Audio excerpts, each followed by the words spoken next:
Bane creator Graham Nolan has responded to the Blue Beetle director, claiming that the character represents American interventionism in Latin America.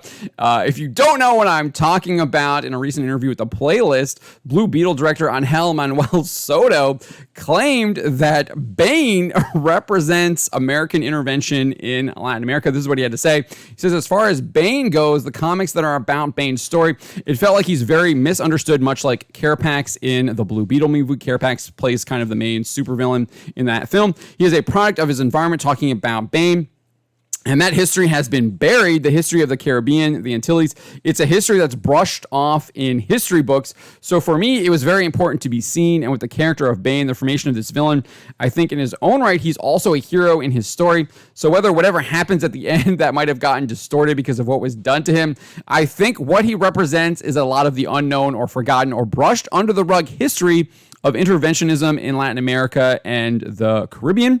Later in this interview with The Playlist, he said that he actually took Bane's backstory and applied it to Carapax in the Blue Beetle film.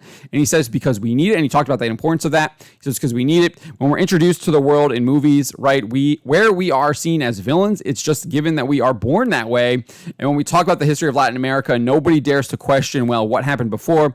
Okay, well, what happened before? More times than none when you go back, even before 1954. But if we want to go to 1954 in Guatemala, it was U.S. interventionism that drove these places to the miseries that they're in. So he's clearly saying that it's the character represents American interventionism in Latin America and South America, Central America, etc.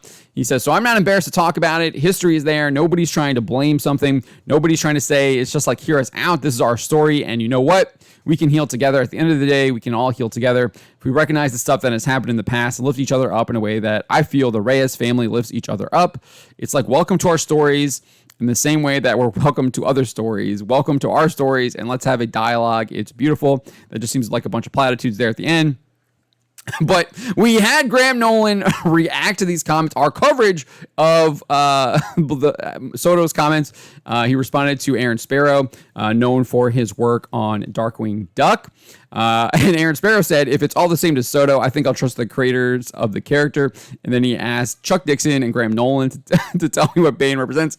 Graham was very blunt. He says, well, that's a lot of horse shit. So he's just like, yeah, this guy has no clue what he's talking about. He then responded to another Twitter user who was asking him for his thoughts, and Graham said, too much personal projection. He's correct in that Bane is a product of his environment, but the socio-political extrapolations he's making were never considered during Bane's creation. And then I want to also go here because he did kind of actually retweet our article here.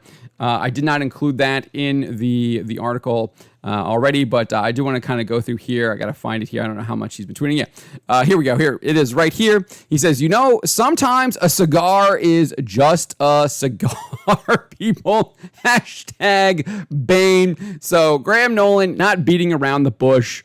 Very blunt comments towards what Angel Manuel Soto was projecting onto the character of Bane. And that's that, folks. Subscribe for more.